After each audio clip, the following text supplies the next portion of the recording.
this is a hot topic in my industry right now.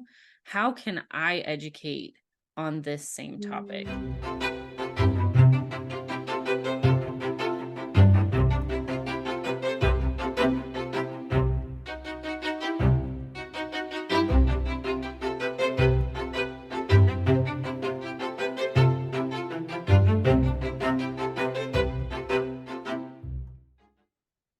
All right, welcome to the office. Today we have Linsey Mahoskey in the house. I'm so excited to have you. Welcome to the show.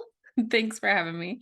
Yeah, you're welcome. So Linsey and I met each other because we actually were in the same coaching program, and we developed a relationship. And she is a social media content coach. So what a cool topic to be talking about today, because I want to dive into this with you a bit today. I know you're really key on building confidence and authenticity online.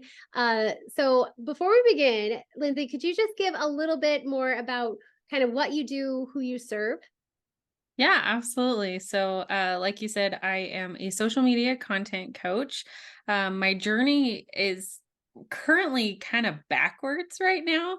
I think a lot of people start out in like the service industry and serving others and helping kind of on the back end, and then they move into coaching.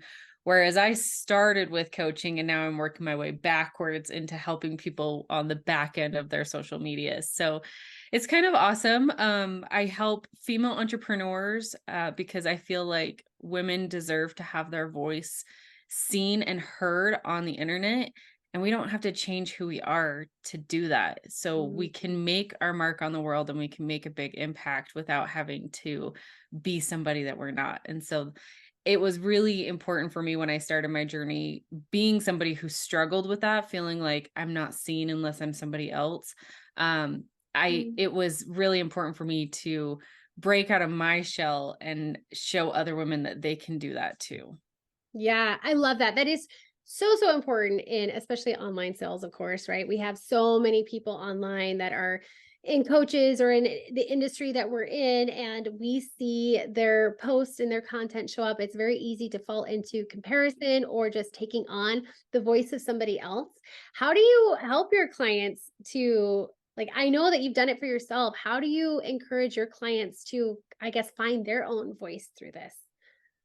I think it's a lot like motherhood. It's like leading by example.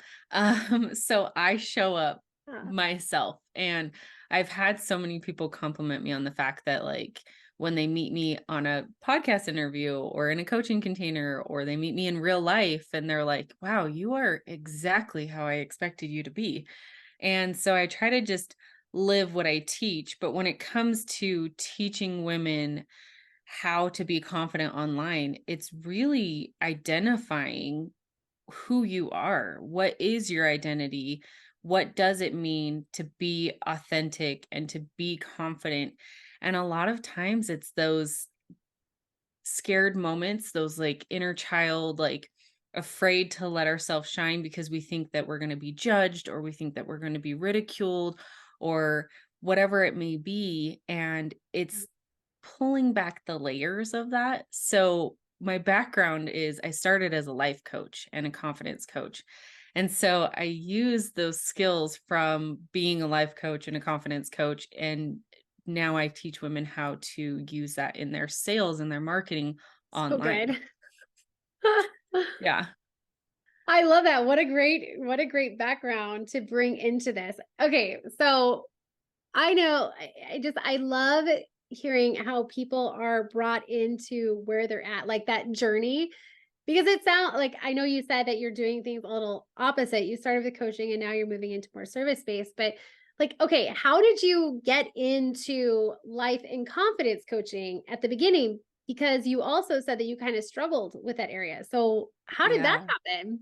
Oh my gosh, this is like the funniest story. It's sad and funny at the same time. Oh, great. So I've been in sales and social media for a very, very long time. Since like my kid was born, I got into mommy blogging, and I've done everything from blogging to influencing to direct sales and basically the only thing I didn't dabble in was like product-based sales, Mm. which I did, and I just never took it online. I just took it in person. And so I've done basically everything under the sun, and it was back in 2021, so really not that long ago. I had Mhm. my second kid was just a year old, not even a year old at the time. It was right before he turned a year old. And I was in direct sales, and I remember feeling just so overwhelmed and so like I was trying so hard. I was putting literally everything that I had into my business, into online and social media, and I just was nothing was clicking or connecting, and it felt so forced, like I was trying to Oh, wow. force it. Yeah. And I actually fell into the deepest depression that I had been in since my postpartum depression with my first child, which was like way bad. So, in my depressive state, I started doing a lot of soul searching, and this is when I really started to like dive into my faith a little bit more. And I just discovered that I at the core of my being, I wanted to help people. And that's all I knew. I didn't know how, I didn't know what. I mean, even when I was a little kid, I wanted to be a paramedic, I wanted to be a nurse, I wanted to do all of these things. So I've always wanted to help people. And I remember talking to a friend and mentor at the time, and she was like, "You should be a life coach." And I literally laughed at her because I was like, "Have you seen my life? Do you know what's going on right now?" Like, there's no way anyone is going to take life advice from somebody who is depressed and sad and crying like every single day of her life. Yeah. And she was like, I just want you to look into it. I just want you to explore, look into different programs that you can take. And it was like a couple, it was like a week later, I was talking to my mom about it, and she was telling me this story about how this girl that she knew who her life was a mess, she was divorced, she was crazy, like whatever, and she was trying to be a life coach. And my mom was like making fun of her for it. And I was all like, oh my God, like No. I cannot be a life coach. But then like 2 weeks later, and this is the amazing thing about God in my life, and I have learned to notice that if I ignore his promptings, he will tell me 3 times. And so it was like, here's my coach being like, you need to be a life coach. And then my mom making fun of life coaches. And then another mentor was like, you would be a really good life coach. And I was like, Wow. you people clearly don't know who I am. So I decided to just trust God at that point, and just I started researching it. And it took me a really long time. I pulled myself out of this depressive state. I really dove into my self-care and my faith and all of these things, and took some courses and whatnot. And eventually I did pull myself out of where I was into being a life coach. And that life experience that I had made me the kind of coach that I was. And then through growing as a coach, that's how I developed really who I am, my style of coaching, and my authenticity only grew because I was just being myself, Mhm. and I was just being real and honest with people. Yeah. Yeah. Giving ourselves space to practice being ourselves. It sounds silly, but there's in the normal world and like in a normal 9 to 5 and even going to school as a kid and growing up, um you really just don't have a lot of space that's not bombarded with the busyness of life and everybody around you to really practice that and get to know yourself. And so when we yeah, I love hearing your story because I think too when especially when we're online, we have this like we're working with people, but we also have that space to practice putting ourselves out there to talk about things that um we stand for and things that we stand against and learning how to really talk and show up more as who we are. I think that's so cool. I love your story. Thank you so much for sharing that. Yeah, Very absolutely. And cool. I like to tell people too, like, especially coaches, if you're a coach, your best client is yourself. Yeah. Like Yeah. if you can learn to coach yourself, you can coach others. Yeah. Yeah, and how good for content too, right? Because Yeah. if you know, you can just use the same words and phrases and the Yeah, experiences that you had in your past to then relate to the people that you want to work with now. exactly. Yeah. Yeah. Which brings me to sort of this next part here. So, do you have, okay, first off, when you started in your business, coaching and now transitioning to more service, what you're doing now, um, what were some of the biggest like lessons you learned in terms of creating content? Because I know like you help women to build social media strategy, and in there is content and how to create effective copy to speak to her. So what were maybe some of the challenges, or maybe like the biggest tip or biggest thing that you've learned that you think somebody else should know as they're getting started in their business?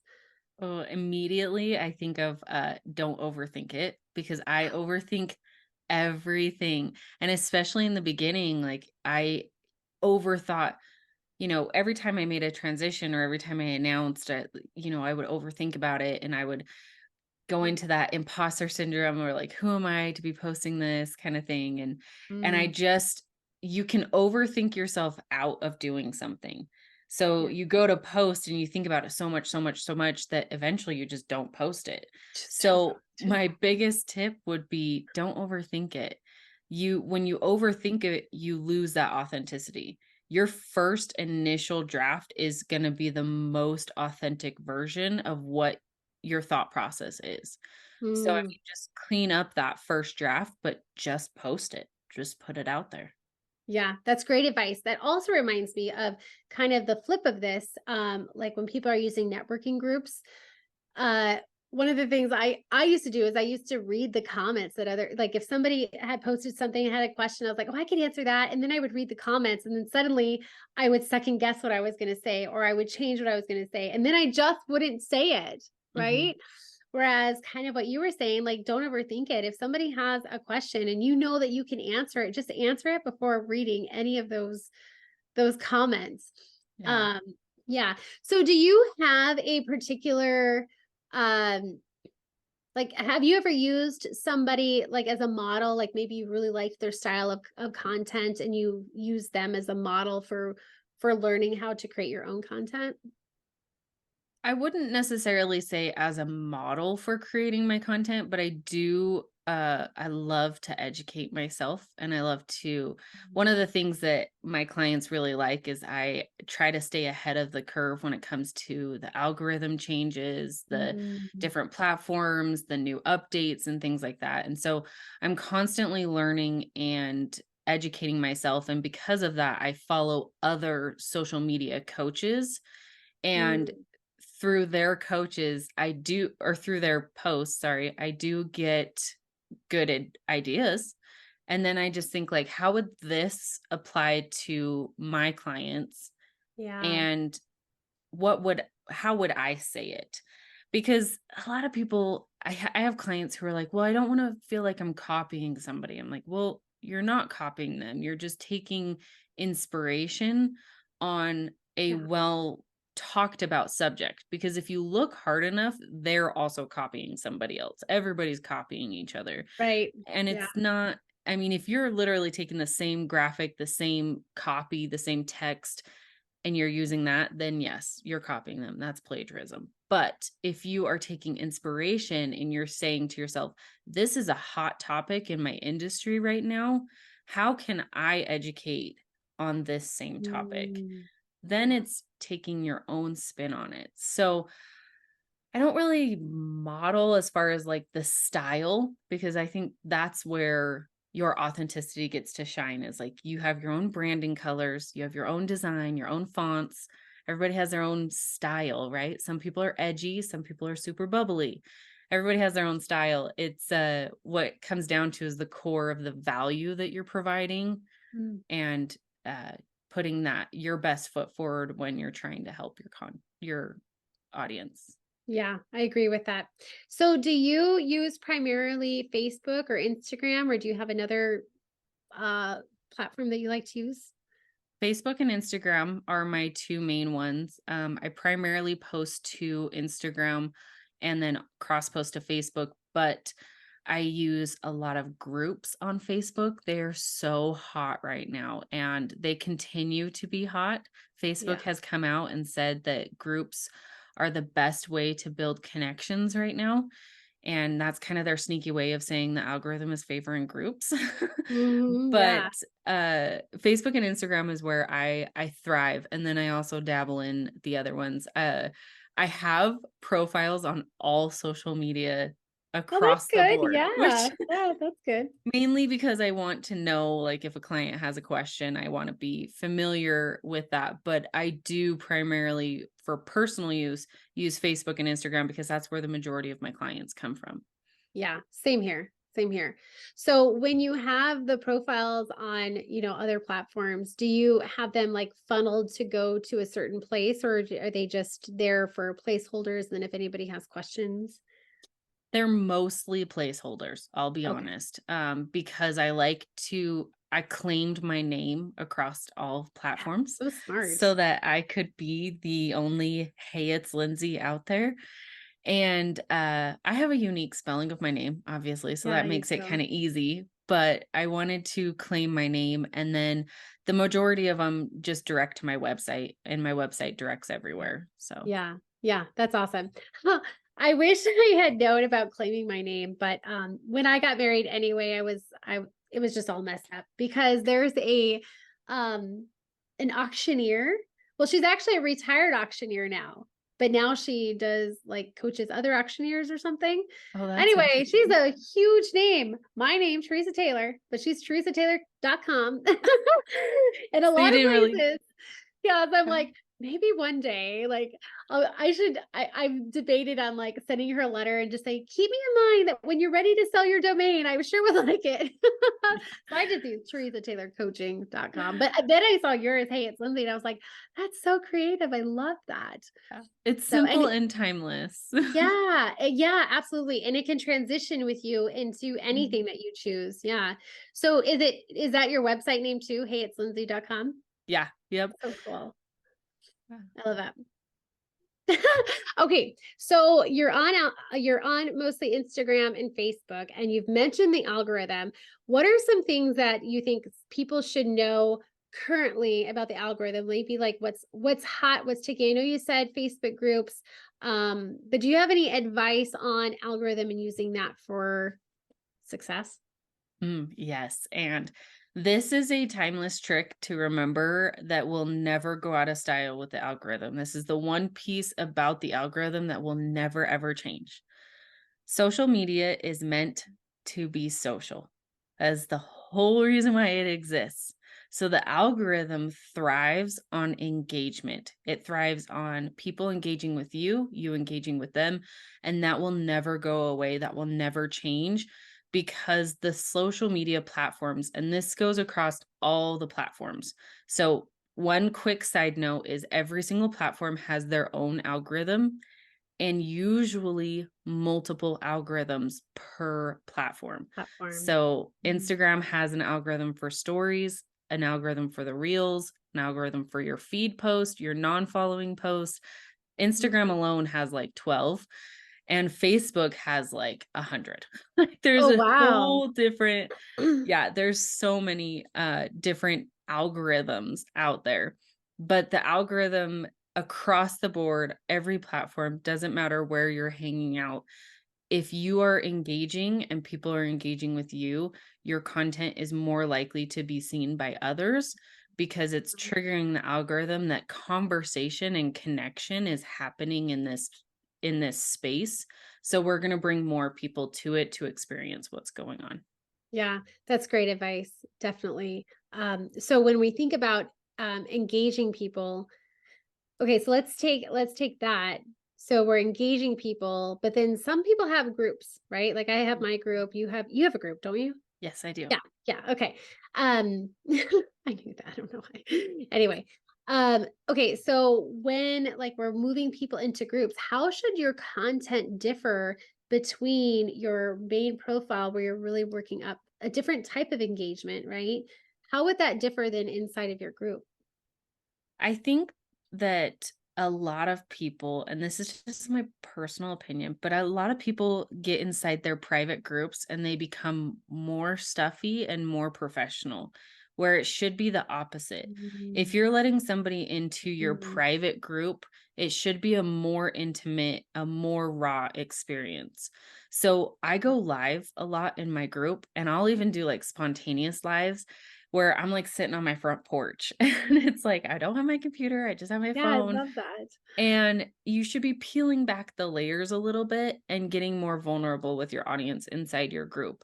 Asking tons of questions all the time on every post in your lives, on just random market research questions. If you have an educational post that you put in your group, you should be asking questions. If you're a buy and sell group and you're selling products, you should also be asking questions about what do they want to see? What kind of things do they want? Because the more questions you ask, the more you get to know your audience that's in that group. And Mm, the people who have opted in to be that much closer to you are that much more ready to buy from you. So if you can really cater to their needs, that's who's going to ultimately convert and become a customer or a client because they're already that much closer to you. yeah, I love that. Writing a couple notes here. Right away. Yeah, that's great advice. I love that. One of the things that I always think of too is like when I view my profile and my group and even my business page, like I view them just differently in my mind. Like I tend to think the profile, your public profile is like you're out in the neighborhood, like you're in your driveway sweeping, you might talk to the neighbor and say, "Hey, how's it going?" But then all of a sudden all these cars pull up and all these people get out and they're coming into your house. Your house is like what your group is. It's like the inner circle, I guess, right? It's like Yeah. where all the cool things happen. And then we can think of our business page as like their portfolio or even like the photo album that you'd have on the coffee table. It's like that photo album where people can see like the best of the best. So I don't know if that helps anybody either, but just kind of on that same topic, Yeah. that helps me too. Um, yeah, so that's super cool. Okay, I want to ask something because you work with so many people with their content and just that whole content media strategy. So, what are your thoughts on Chat GPT? There's no right or wrong Mhm. here, but what are your thoughts on using AI for that? And do you have any advice or cautions on it? I think we should go in the direction that the internet is moving, and it's moving towards AI. So the more you can learn about it and use it to your Mm, advantage, you're ahead of the game. When we try to butt heads against something like that, where it's going to move forward with or without us, then we're only hurting our business and putting ourselves behind. Now, that being said, I don't think that AI is smart to just replace your content. yeah. Um, it should be used as a tool or a team member to help you create amazing content. So, the way that I use AI is kind of how I talked about with the group, asking a lot of questions. I use AI and give it a lot of information and then also ask it like what more do you need from me to make this happen, right? Yeah. So real life example, if I wanted to create a launch strategy plan for, say, I have a new program that's coming out and I want to create a content plan for this. You guys are getting all my secrets here because this is how I help my clients. I love it. uh, I would go into AI and I would give it way more than enough information. So I would tell them, this is who I am. This is what I do. Here's my ideal client. This is my program thus far. This is what I have. And literally, it's like a whole paragraph of information. And then say, I'm going to ask you to help me create a content launch sequence. What more information do you need before we get started? Oh, And good. it'll say, okay, I need to know this, this, and this. I answer those questions and then I go back and forth with it like I'm having a conversation with a team member. I actually named my chat GPT. I named Love her my that. content muse because I asked her, I said, what this is how I'm going to use chat GPT. This is how you and I are going to have a relationship. You're officially a part of my team. What name do you want? That's the name she chose. Oh my So we're just goodness. going with it. I love Uh, it. That's great. but I treat her like a member of my team. And then ultimately I take that information and then I create my own thing, right? I create my own content, copy, things like that. I will even sometimes I'll create the caption or the email that I want to create and then I'll put it into Chat GPT and say, "Here's what I've come up with. Can you just polish this up and make it look a little bit better?" And sometimes that works. Sometimes it makes it worse. Yeah, yeah. But ultimately, it's fun to play with. I think just getting in there and playing with it and having fun, but know that the more, because AI is a computer, it's artificial intelligence. So the more information you give it, the more information it's going to give you. Yeah. Yeah. That's so good. I thank you for sharing that tip. That's really cool. I'm sure it will Yeah. bless a lot of people. Um, on the note of ChatGPT, like I agree with you completely that instead of fighting it or, complaining about it, learn how to adopt it and make it your own because that is the way the industry is going. And it does help us work faster in a sense, right? Like if you're giving it all the information it needs, like you said, that is so smart. I do that too in a little different way, but same idea, right? The more information we can give it, the better the output is. Mhm. Um, but it could also be a time suck. Like if you're Yes. not using it correctly, right? So it's like it's still important to like learn how to effectively use things. But something I have noticed, and I think this is like if I would caution anybody on ChatGPT is I have noticed a decline in creativity. Like I've noticed it with other people, but I've also noticed it myself because I used it for an email sequence. And what I realized for me personally, it created a disconnect between what it was putting out there, which was great. But then it was like I didn't have a whole lot of thought process in it. Mhm. So that was a good learning experience for me because I realized, wow, I like this, they would be very easy to be using the tool in this way and then all of a sudden be so disconnected from not just the content you're putting out there, but also like, well, what am I supposed to deliver now? Like it's out there and it's been created for me. And so like almost that loss of creativity and that loss of like real connection with our ideal client.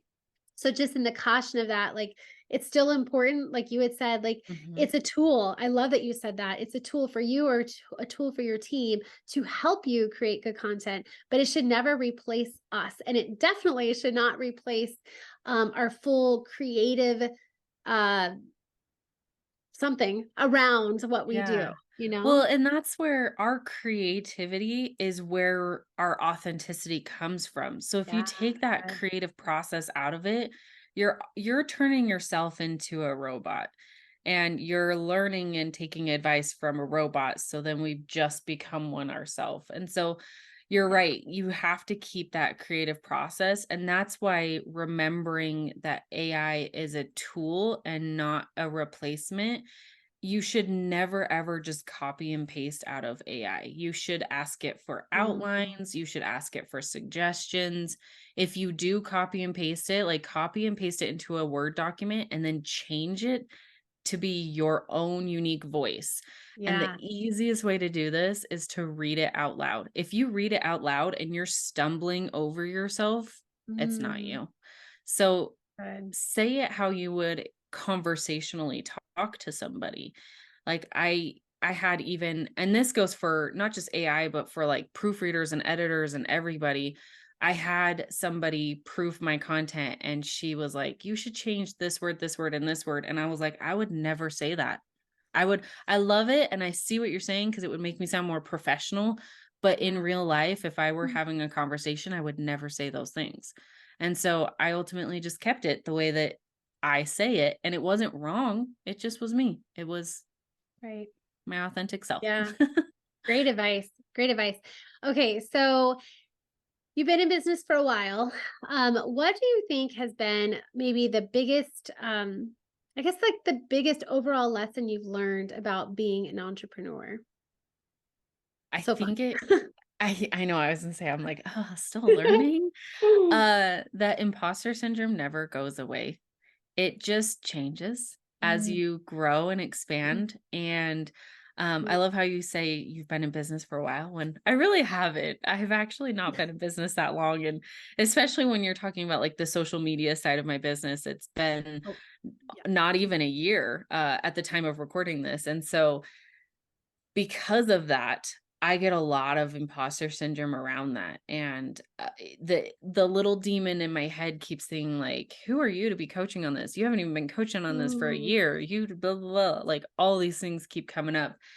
But there's something unique and brilliant about me that I have been blessed with. And so I have to keep reminding myself that I've been called to do this. And yeah. this is a space that I am allowed to fill. And so my biggest struggle and my biggest advice for people is just remember that imposter syndrome's never going to go away. It's just how you react to it when it comes up. Yes. Yeah. How we react to it. And then the more that we notice it, the faster we can get through it. Like the more that we Yeah. notice it and practice reacting to it in the way that we want, the faster that we can get through that imposter syndrome. I Hmm. love that you said allowed to fill. Oh, that's beautiful. Allowed to fill the Yes. space.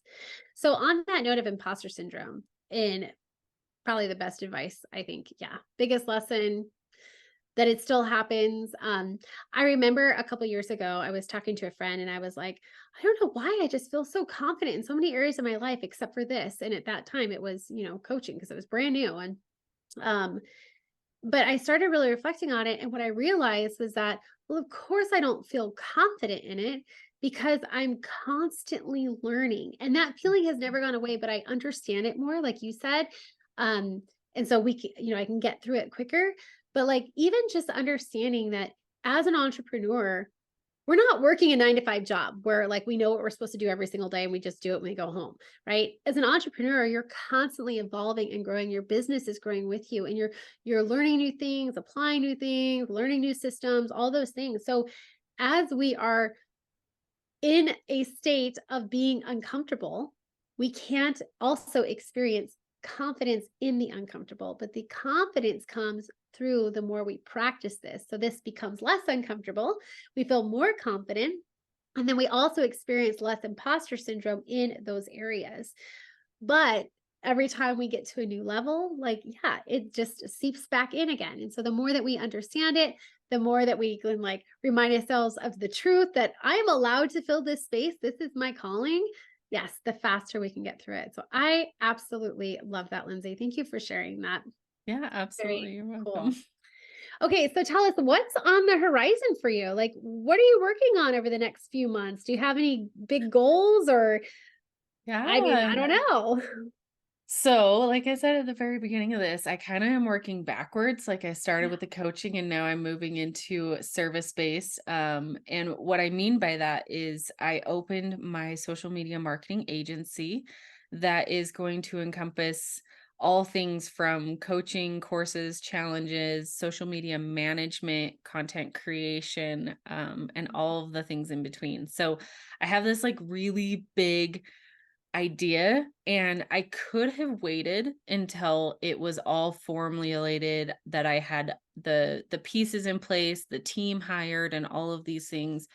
But I just decided that now is the time to start and to start growing, and then it's going to grow with me. So coaching is obviously a big piece of that, my social media coaching, and I have a mastermind in the work that I am starting to formulate and build.